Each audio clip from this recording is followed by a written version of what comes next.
Hello, my little fair ladies and my little fair fellows, and your friends and your cousins who are all around, and let's get started with some learning and some story. Are you all ready with your cookies and smoothies and milkshakes and hot chocolate? Yes, so am I. Lovely to see you, your lovely faces. And now, first of all, you know what? Rooni wrote me a letter and he said, "Hey, ma'am, are the kids in your country looking after the sea creatures? Are they keeping their beaches and shores clean? Are they keeping their river banks and sea banks clean?" Yes, I gave them an idea how to make carton boxes into dustbins. Yes. Do you remember that? And how Billy and Gilly and all other octopus and blue bottles and jellyfish and all, they all got cured. Yeah, because the polluted water was taken away. Are you making compost at your homes with the help of your gardener, your mom, your papa, or your older siblings, or the domestic help, or by yourself? Yeah, and digging a hole and disposing of all the leftovers from the kitchen. Yes, and having healthier plants, flowers, shrubs, trees. So the more the merrier. And the more trees we have, the environment becomes cleaner. You know, the trees give us what during the day? Oxygen. And we need oxygen. We need to take deep breaths and blow out our carbon dioxide, the unneeded gas. You all know that, don't you? Yes, I know you all do that. So the next is what nature. Oh, have you planted trees anywhere? Anywhere. All you need is a sapling or a seed and it'll happen. Isn't it miraculous? Isn't it magical, the nature? And then what else can you do? Can you tell? Yes, carpooling, you remember it very well. You have to share your car trips to school or college. So lesser cars, lesser traffic, lesser delays, lesser traffic jams, lesser exhaust fumes from the cars, and the air will be clearer for us to breathe, to step outside and breathe fresh air. You know, in our country, most of the cities are covered with smog. That's a combination of smoke and fog. How sad, isn't it? Yeah, so if you want to stay healthy and grow strong and do bigger things and fun things and healthy things, how can you do it? By keeping your environment clean. Yes, we should stop cutting trees and we should carpool. We should look after our beaches and starting from our rooms. Listen to your moms. Don't litter around in the bedroom, play area, the lounge, the backyard, the front yard, the streets, the school, the cars, hospitals, malls, shops. Yes, keep it clean. You can make banners in your hands, and whichever area you find is not good, is not clear, take the banner, take a big bag and wear your gloves and start picking up things and people will follow. I promise you that. All you have to do is have that spirit and lead and start doing things. There are many schools that do that. Isn't it wonderful? If we have a sparkling clean air, sparkling clean country, we'll be so proud. I'm sure when you grow up like big children, right? You start growing up, my little ones. What are you going to do? Yes, look after your country and work hard, study hard, play hard. Yes, laugh and make others laugh too. That also kills negative pollution, doesn't it? तो गुस्सा लोगों का कम हो जाता है. Absolutely. So now, as you all know, we are going to meet this fellow, this youngest prince of somewhere in the north of England again. Yes, and the name of the story is Dumpling and the Three Feathers. You know what feathers are? Which animals have feathers? Yes, all the birds have feathers. And what do they use it for? For flying. Okay, so once upon a time, like I always say, once upon a time, there lived a king. There lived a king who had 3 sons. This is the eldest son, then the younger one, middle son. Look at his eyes rolling, they have an attitude. Well, and where is the youngest one? There he is. Well, he looks sweet, doesn't he? Let's see if he really is sweet or not. So Dumpling and the Three Feathers. Like I said, once upon a time, there lived a king who had 3 sons. The 2 elder were learned and bright. That means they had worked hard, they had studied, they were intelligent, they were outspoken, and they were knowledgeable. So this one and this one. Which ones? Yeah, I just showed you. These 2 were the brighter ones. They had worked hard. So obviously everybody looked up to them. When you study a lot and you become knowledgeable and learned, everybody respects you, listens to you, wants to make friends. It makes you popular also. Phir kya hua? And let's see. Okay, but the youngest one, he did not say much. He would keep to himself. He was very quiet and simple. And since he didn't do much, he didn't appear to do much, he was considered to be somewhat foolish. So he was always known as Dumpling. Yes, so that was his nickname. What was his nickname? Dumpling. And that's who the story is mainly about. Yes. So Dumpling, but he was a very good boy actually, and he was not arrogant and proud like his brothers. Just a second, I'm mixing my tea. You can take your sips. Take a deep breath and exhale it out. Yes, it relaxes you, refreshes you.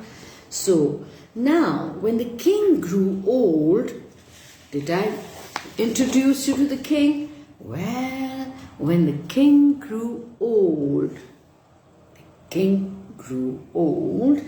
he became feeble, he became weak, feeling that he was nearing his end, his death, end of his life. He wished to leave the crown. He wanted to leave, that means he wanted to leave one of his 3 sons as the king, but he wanted that son to be the king after he left, was to be the good one, the brightest one, and the best one in every knowledge-wise, work-wise, attitude-wise, person-wise.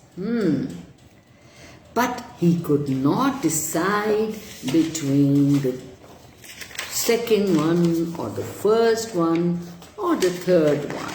So he decided to have a competition. He thereupon settled that they should travel, and that the one who could obtain the most splendid carpet, you know what carpet, I'm sure you have carpets in your homes, we keep our feet on it, especially when it's cold, should ascend the throne when he died. So he decided that he'll have a competition, and the child or the son who would travel far and find and obtain and get the most beautiful carpet, he will be wearing the crown. He'll be wearing the crown. He will be the king. Whoa, okay. So that was important for the son. Now, he wanted to do this so there would be no disagreements, no fights, no arguments, no bitterness or anger between the three brothers. And so their efforts and the intelligence would decide, and whoever would bring the best carpet to the palace would be the king. So the king conducted them to the courtyard. Conducted, means he took them to the courtyard of the palace, and there blew three feathers. Why did he do that? By turn into the air. Okay, into telling his sons to follow the course that the three feathers took. So when he blew the first feather, it blew eastwards. So the first son was to go towards the east. When he blew the second feather, it blew towards the west. So he was to follow the west direction, right? Then one of the feather flew eastwards, another westwards, but the third one up straight upwards towards the sky, and it only sped a short distance before falling to the earth. Ooh, okay. Therefore, like I told you, the eldest prince went eastward, the middle one went westward, and now, Dumpling, who was obliged to stay, he was obliged to stay where? He was obliged to stay where the feather had fallen. Then Dumpling, sitting down and feeling rather miserable, he was feeling sad. He had no direction to go. How could he go downwards? Right? He was in the backyard of the palace. He looked around him, and then suddenly he noticed that near to where his feather lay was a trapdoor. There was a trapdoor. Oh, nobody had noticed that before. There's something under it. He noticed near to where his feather lay was a trapdoor. On lifting this up, he perceived, he saw, he noticed a flight of staircase going down, a flight of steps going down. So he decided to go down, climb down the steps. Down he went, and then he reached the bottom. At the bottom was another door. So he knocked upon the door, and then heard a voice calling, "Maiden fairest, come to me, make haste to ope the door. A mortal surely you will see, from the world above is he, we'll help him from a store." So was this. He heard somebody asking a maiden who was the fairest inside was to open the door because a human being was there at their door.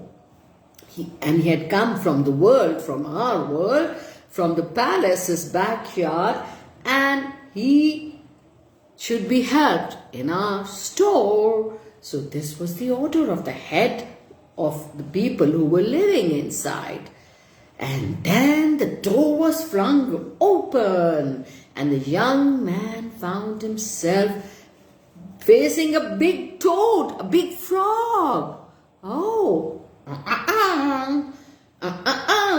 ta-ta-ta-ta.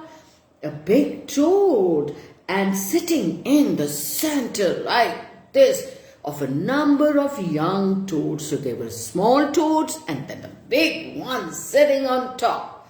The big toads addressed him, asking him, "What do you want?" Tumbling was surprised. He was wondering what to do.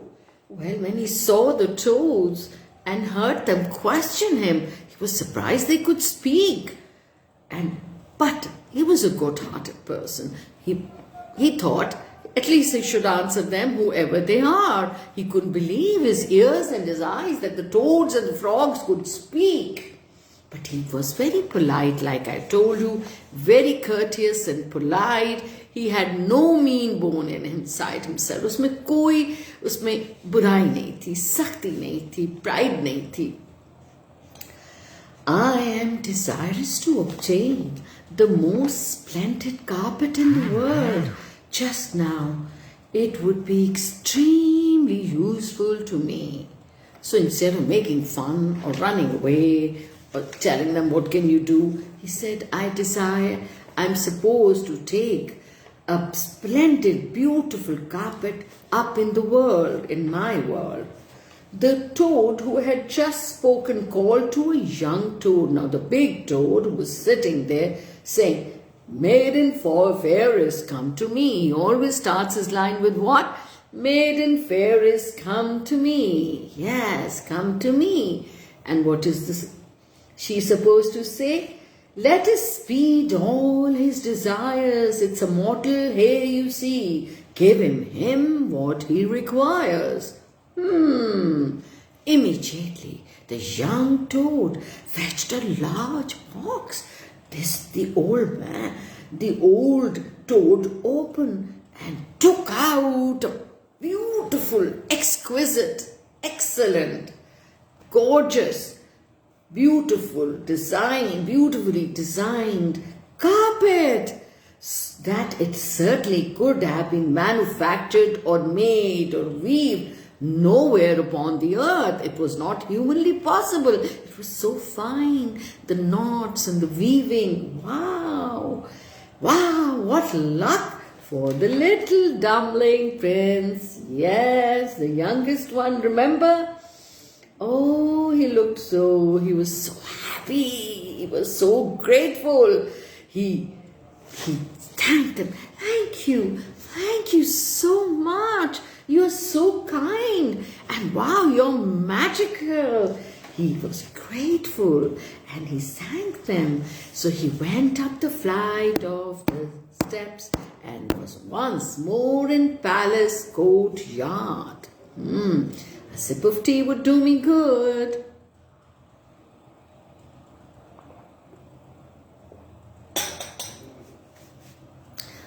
Now let's see what the two elder brothers were up to. Now I told you they were very arrogant. They thought they were full of themselves, right? Okay, because they were considered bright and intelligent.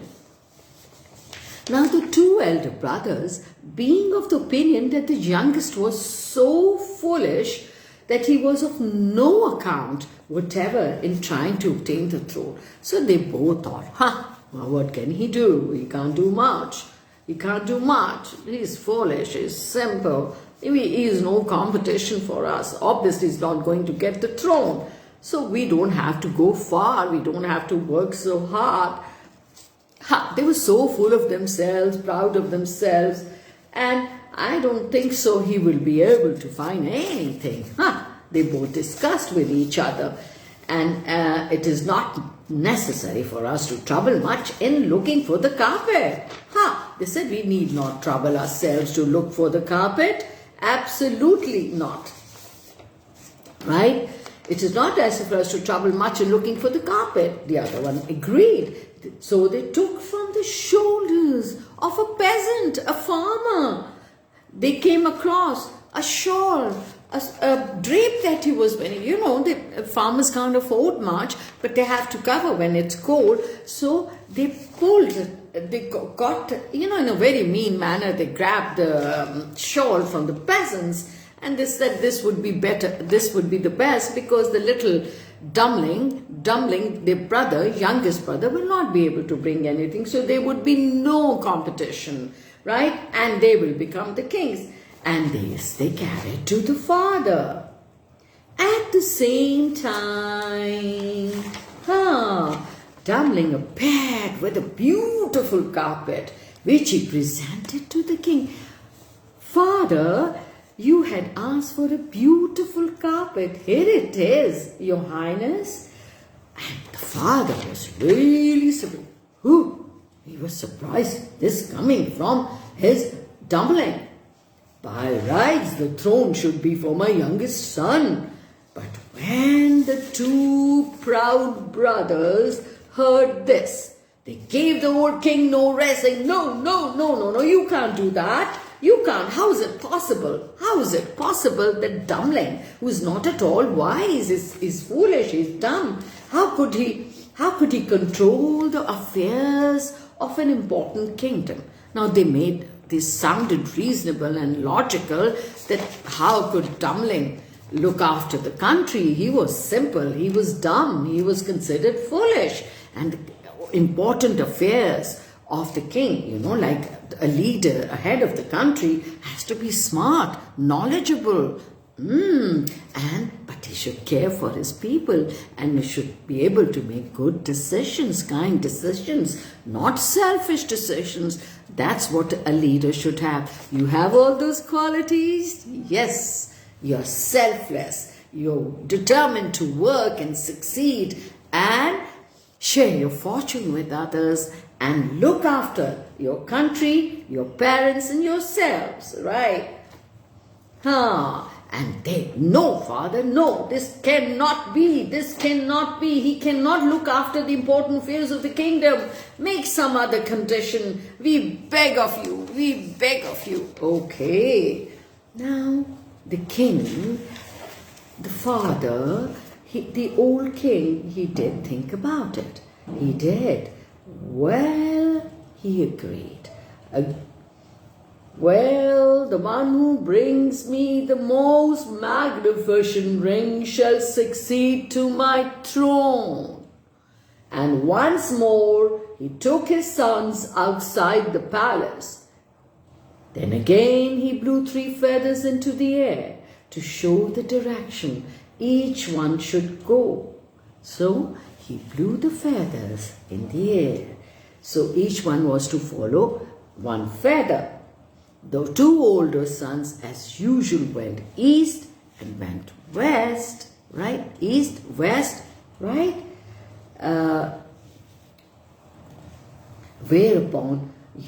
But Dumpling's feather again flew straight up, right? And then again came down and fell close by the trapdoor. The same trapdoor. Who did he meet? Come on, give me an answer. He met who? Oh, he met who? Yes, he had met the big toad and the small toad, who had given him the magical carpet. Then the youngest son again went down, descended, climbed down the steps as before. Upon seeing the large toad, now he was very grateful to the toad, right? So he went and spoke to him very nicely. Do you remember what he looked like? That's it. You can draw. I told you, you can send me your drawings, pictures, and we can have a competition. Okay. Then okay. And, but then he said he was greeted by the toad. He talked with her and told her. Now that was a she-frog, a lady frog, as before, and told her what he desired. He desired one of the most beautiful rings. So again, the big box was brought, and out of it, the toad handed him her ring, which was of so exquisite, so beautiful, so gorgeous, workmanship. It was so beautifully made. Workmanship means that no goldsmith, no person no jeweler could make as beautiful a design. Now he's the lucky one because he's the good soul. He's a kind one, right? He's a kind one. So, meanwhile, the two elder brothers, as usual, full of themselves and meanness and pride, they thought they were the best, they were the wisest, right? And they decided again. They made fun of the idea of Dumpling searching for a ring. They thought he had no sense. He has no sense. He has no sense. Why, we don't have to take needless trouble. So they decided to take no needless trouble themselves. Therefore, what did they do? Finding an old iron belonging to some harness. Harness are the reins that control animals, horses or donkeys or whatever. They took that ring to the king. They knew they had no competition from Dumpling. He would not be able to find a beautiful ring, right? Dumpling was what? Dumpling was there before them, much earlier than them. Okay. He was there much earlier than them. And they were shocked, therefore, right? And what happened then? When he brought the ring and he was already there, and he had brought the most valuable, most pretty, most delicate and beautiful, exquisite ring, and immediately upon his showing it, the father declared that in justice, the kingdom should be Dumpling's, in justice, in fairness of his effort, and bringing the best ring ever I've seen. He should be the king. In justice, the kingdom should be his. Oh, in spite of this. Now, they don't have a very fair bone in their bodies. Yeah. They could only think about themselves, right? However, the two elder sons worried the poor king. Oh, father, just imagine. Do you think he can pass the test of running the affairs of the kingdom? They are very important, and the decisions have to be correct and wise and made with knowledge. And Dumpling is foolish. How can you leave? How can you bequeath the throne, the crown, the kingdom to him, to Dumpling? How can you do that? And the king again agreed. Okay. And he announced, he said, the one who brings home the most beautiful woman should inherit the crown. This crown, now they were supposed to bring a most beautiful and the nicest maiden ever, and that prince would wear the crown, would be the prince, would be the next king. All right. Now, who's going where? Whose footsteps are these? Yes, Dumpling went down the trapdoor because again his feather flew up and came down. While the brothers were supposed to go to the east and west, he went down and the door was open, and he spoke to the head of the toads, the lady toad. He said, now my desire and my wish is to find the most beautiful woman alive. Can that be? Oh, the most beautiful woman is not always at hand, said the toad. However, you should have her, because they knew he had a golden heart, he had a bright mind, and he had a good spirit. He was a good soul. And he deserved to wear the crown and be the next king.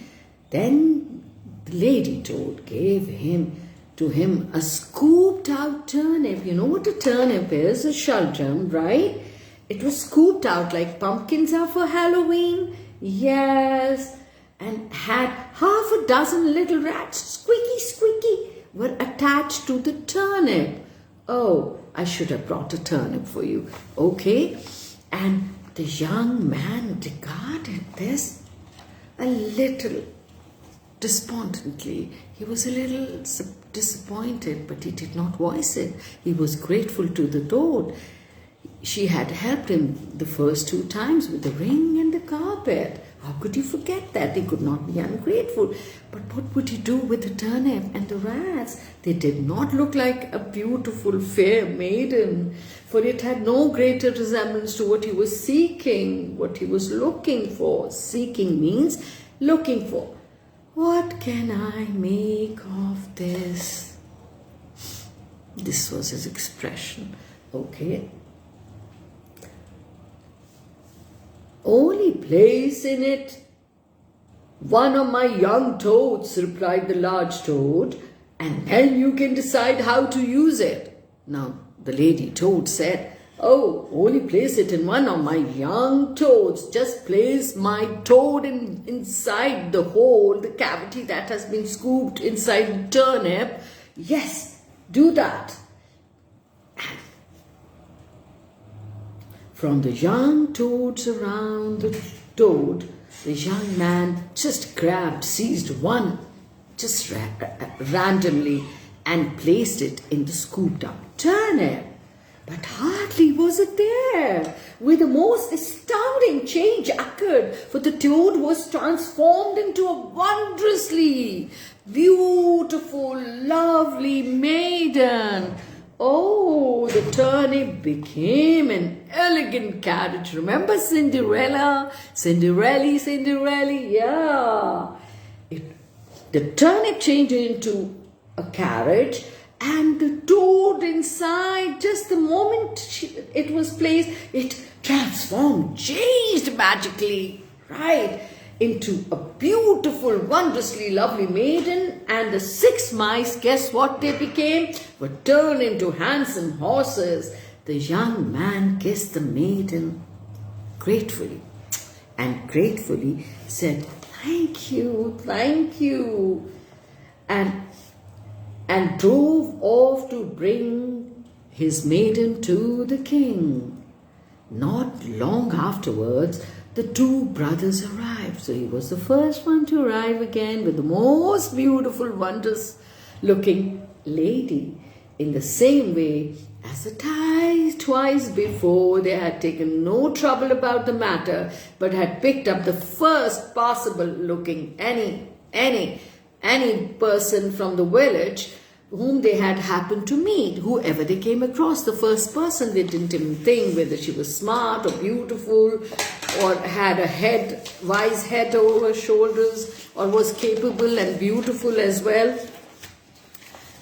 They didn't care. They knew they were going to win. They didn't learn the lesson from the last 2 times. Isn't that strange? That shows how arrogant, how proud they were. Maghroor the bahut. After glancing at the 3, the king said, without doubt, at my death, the kingdom will be dumplings. And everybody roared and applauded. Once more, the brothers. Now these brothers, they could not accept it. They were not just people. Okay. They expressed no, father, no, it cannot be. They pestered and they poked their father and argued with him and fought with him. It is impossible for us to agree to Dumpling becoming ruler of the kingdom, and they insisted that the women should be required to spring through a hoop. Then they suggested one more competition. Okay, if she's pretty, but let's have a competition, Father, Your Highness. Dear King, why don't we ask them? We'll hang a hoop from the ceiling and they have to pass through it, okay? It is impossible for us to agree to Dumpling becoming ruler of the kingdom, and these 3 women should be required to spring through a hoop. which will be suspended from the ceiling in the center of the hall, thinking to themselves, now certainly our peasants will get the best of it. The peasants, the farm girls, they are active and strong, but that fragile, that delicate maiden will kill herself if she jumps. You've seen hoops. To this again, the king consented. Okay, even he was scared, he wasn't sure of Dumpling, though he had proved to be the best. Okay. So the peasants were given the first try. They jumped and sprang through the hoop like this, right? And they went through the hoop, and indeed, but so clumsily. Not like the circus acrobats, right? And they did it so clumsily that they fell, breaking their arms, and like they could jump and pass through, but they were very clumsy that they fell. Right, okay. Upon which the lovely lady whom Dumpling had brought home leapt through as lightly as a deer, very smoothly and delicately, and this put an and she landed smoothly, beautifully, and so she won the contest. Yeah, she won the beauty contest. Now she had won the fitness contest. Okay. Upon which, so the crown came up to Dumpling, who lived long and ruled his people temperately and justly. And ruled his people temperately and justly. So he became the ruler, and he was one of the best kings, the wisest, the kindest, the bestest. To be wise and kind are the qualities that a leader, a king needs, right? I'm sure you all are honing your skills. Yes, I wish you the best. Enjoy your Sunday. I loved seeing your sparkling eyes and your eager faces. So, how did you like Dumpling becoming the king? Yeah. So, goodness with wisdom, and grace and patience wins. Goodness with kindness, patience, and intelligence wins. Okay, now one of the ladies had asked me on the Scary Me group that she wanted me to give a summary of the Railway Children and the Oliver Twist. My lady, I would love to do that. And I've already read out the Oliver Twist story. Maybe you can go down my stories and listen to it. And yes, maybe on Facebook. I don't remember whether I did it on Scary Me. I think I did it on this Facebook Sunday story. Just scroll down and you'll find. You see, it's not possible to just summarize in 5 minutes or so. I thought I would, and then I don't know the grades of your child and how many chapters has he gone through. So I need to know that, and it should be relevant and appropriate and relatable for him. The other way is you can call me, and maybe I can help you that ways, and I always am ready to help you with tutorials and tuition lessons. Yeah, from grade 5 to O levels. You're most welcome. You can call me on my number. Yes. And do tell anybody who needs help in English language or literature are more than welcome to call me. Bye-bye. Thank you. Hafiz.